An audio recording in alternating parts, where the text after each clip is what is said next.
ಅಮ್ಮ ನಿನ್ನ ಮೇಲೆ ನಂಬಿಕೆ ಇಟ್ಟು ತಾನೇ ಈ ಪ್ರಾಜೆಕ್ಟ್ ಜವಾಬ್ದಾರಿ ಕೊಟ್ಟಿದ್ದು. ಅದು ಹೇಗಿದ್ ಕೈ ತಪ್ಪೋಯ್ತು? ಅಲ್ಲ, ನೀನು ಏನು ಮಾಡ್ತಾ ಇದ್ದೆ?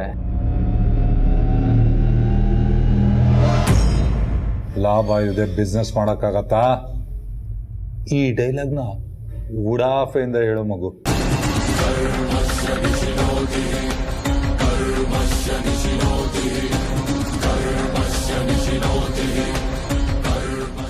ಲಾಭ ಇಲ್ಲದೆ ಬಿಸ್ನೆಸ್ ಮಾಡೋಕ್ಕಾಗತ್ತಾ?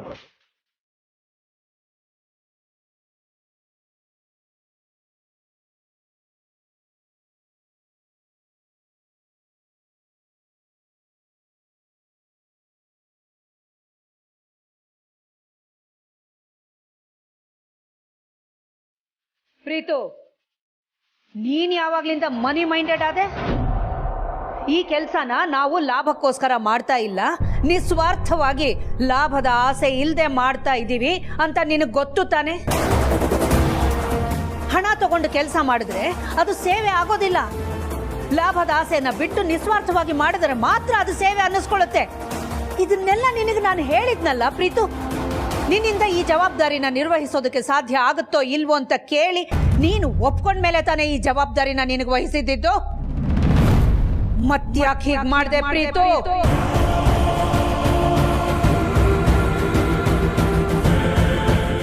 ಕಂಪನಿ ಸಿಇಒಗೆ ಅಷ್ಟೂ ರೈಟ್ಸ್ ಇಲ್ವಾ ಅಂತ ಹೇಳೋ ಮರಿ.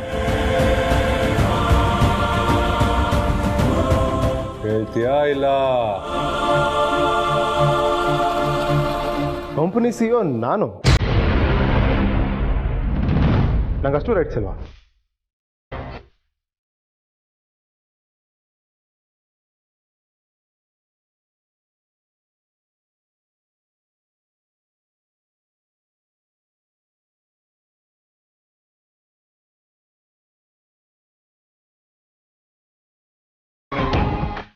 ಪ್ರೀತು, ಯಾರ ಮುಂದೆ ನಿಂತು ಏನ್ ಮಾತಾಡ್ತಿದ್ದೀನಿ ಅನ್ನೋ ಪರಿಜ್ಞಾನ ಇದೆಯಾ ನಿನ್ಗೆ? ನೀನು ಸಿಇಒ ಆಗಿರ್ಬೋದು, ಆದ್ರೆ ನಿಮ್ಮಮ್ಮ ನಿನಗಿಂತ ಮೇಲಿದ್ದಾಳೆ. ಎಲ್ರಿಗಿಂತ ಅವಳ ಸ್ಥಾನ ದೊಡ್ಡದು.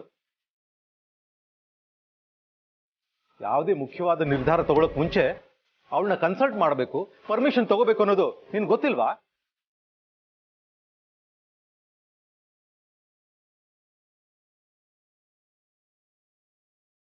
ಏ ರಾಜ, ತಲೆ ತಗ್ಸ್ಬೇಡ್ವೋ, ತಲೆ ಎತ್ತಿ ಗಂಡಸ್ ತರ ನಿಂತ್ಕೋ.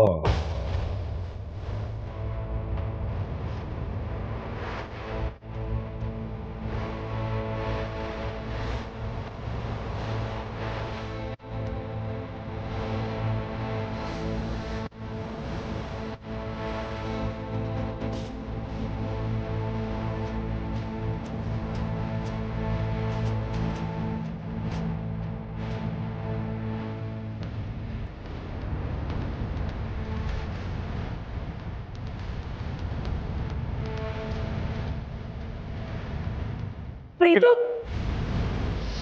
ಈಗ ಇವನ ಹತ್ರ ಮಾತಾಡಿ ಏನು ಪ್ರಯೋಜನ ಇಲ್ಲ. ಬಾ.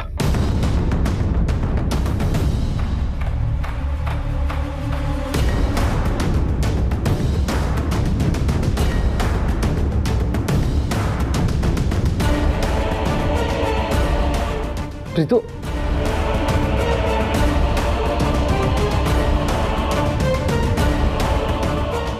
ನೀ ಪಾತ್ರಧಾರಿ ನಾ ಸೂತ್ರಧಾರಿ.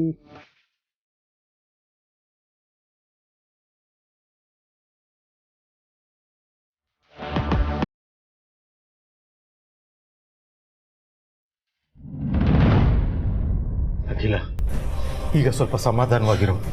ಈಗ ಅವನ ಮೇಲೆ ಕೋಪಿಸ್ಕೊಂಡು ಕೂಗಾಡೋದ್ರಿಂದ ಏನು ಪ್ರಯೋಜನ ಇಲ್ಲ.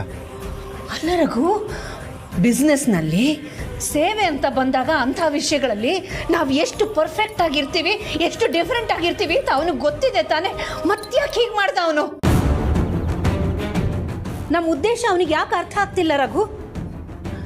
ಆಯ್ತು, ನಾವು ಮಾಡೋದು ಬಿಸ್ನೆಸ್ಸೇ, ಆದರೆ ಅದನ್ನೆಲ್ಲ ಮ್ಯಾನೇಜ್ ಮಾಡೋದಕ್ಕೆ ಬಿಸ್ನೆಸ್ ಮೈಂಡೆಡ್, ಮನಿ ಮೈಂಡೆಡ್ ಮನುಷ್ಯ ಬೇಡ, ಹೃದಯವಂತ ಕೆಲಸಗಾರ ಬೇಕು.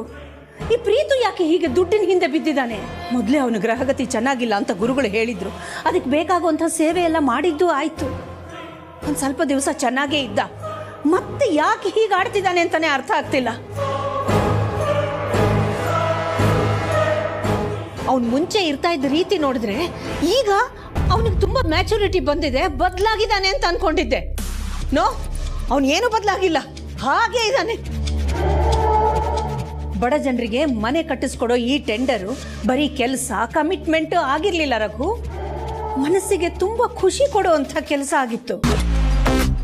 ಲಾಭ ಇಲ್ಲದೆ ನಿಸ್ವಾರ್ಥವಾಗಿ ಜನಗಳ ಸೇವೆ ಮಾಡುವಂಥ ಅವಕಾಶ ಸಿಗೋದೇ ಅಪರೂಪ.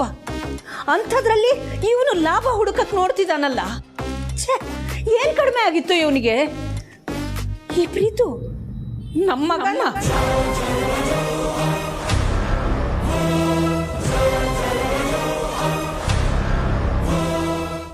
ಅವತ್ತು ಆದಿತ್ಯ ಅವನ್ ತಪ್ಪು ಏನೂ ಇಲ್ಲದೆ ಹೋದ್ರು ಒಂದು ಮಿಸ್ಅಂಡರ್ಸ್ಟ್ಯಾಂಡಿಂಗ್ನಿಂದ ಆಫೀಸಿನ ಇಂಪಾರ್ಟೆಂಟ್ ಮೀಟಿಂಗನ್ನು ಅಟೆಂಡ್ ಮಾಡದೆ ಹೆಂಡತಿ ಜೊತೆ ದೇವಸ್ಥಾನಕ್ಕೆ ಹೋಗಿದ್ದ ಅನ್ನೋ ವಿಷಯನೇ ನನ್ನ ಅಹಂಗೆ ದೊಡ್ಡ ಪೆಟ್ಟನ್ನು ಕೊಟ್ಟು ನನಗೆ ತುಂಬ ಕೋಪ ಬರ್ಸಿತ್ತು. ಅದಕ್ಕೆ ಅವನಿಗೆ ಯಾವ ಇನ್ಫಾರ್ಮೇಶನ್ ಕೊಡದೆ ವಿದೌಟ್ ಎನಿ ಪ್ರಯರ್ ನೋಟಿಸ್ ಅವನನ್ನು CEO ಸ್ಥಾನದಿಂದ ಕೆಳಗಿಳಿಸಿ ಪ್ರೀತಿನೂ ಆ ಜಾಗದಲ್ಲಿ ಕೂರಿಸ್ದೆ.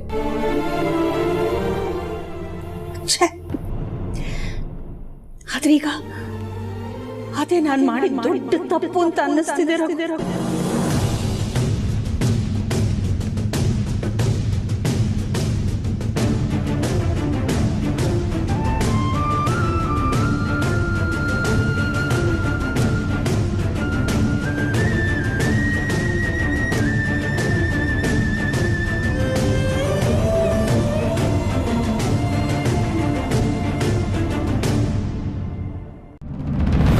ಪ್ರೀತು, ನಿಂತ್ಕೋ. ಏನಾಗಿದೆ ನಿನಗೆ? ನನ್ನ ಹತ್ರ ನೀನು ಹೇಗೆ ಬೇಕಾದರೂ ಮಾತಾಡು, ಆದರೆ ಅಮ್ಮನ ಹತ್ರ ಹಾಗ ಮಾತಾಡೋದು ಏನು?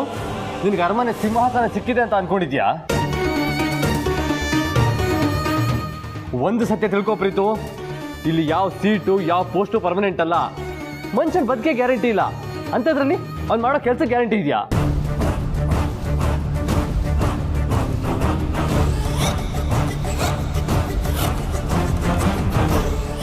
ಅಲ್ಲ ಪ್ರೀತು, ಅಮ್ಮ ಅಷ್ಟೆಲ್ಲ ಹೇಳಿದ್ರು, ಆ ಪ್ರಾಜೆಕ್ಟಲ್ಲಿ ಹೇಗೆ ತಪ್ಪಾಯಿತು?